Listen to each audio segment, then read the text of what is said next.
Et une centaine de bénévoles remontent leurs manches. Ouais, ils ont hier matin sur la plage de la baie des Fosses à Saint-Jean-Cap-Ferrat nettoyé la Méditerranée.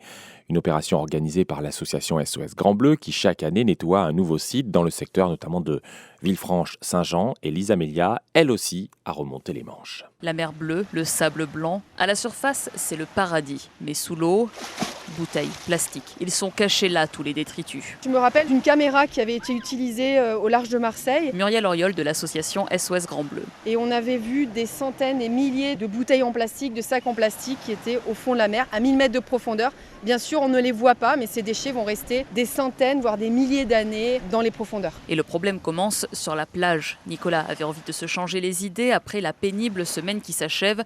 Sac de toile jaune à la main, il inspecte le sable. Beaucoup de mégots, de plastique, de bâtons de sucette.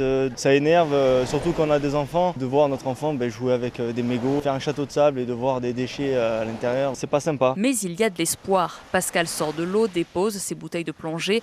La pêche est plutôt médiocre. J'ai le recul sur Saint-Jean-Cap-Ferrat, puisque ça fait 6 ou 7 années que nous faisons ce nettoyage. Et on constate quand même une amélioration sensible. Donc ça, c'est vraiment encourageant. Ça veut dire que tous les efforts portent leurs fruits et que ça sensibilise donc les gens. La centaine de bénévoles n'a ramassé que 500 kg de détritus sous l'eau et sur le sable, 2 fois moins que l'année dernière.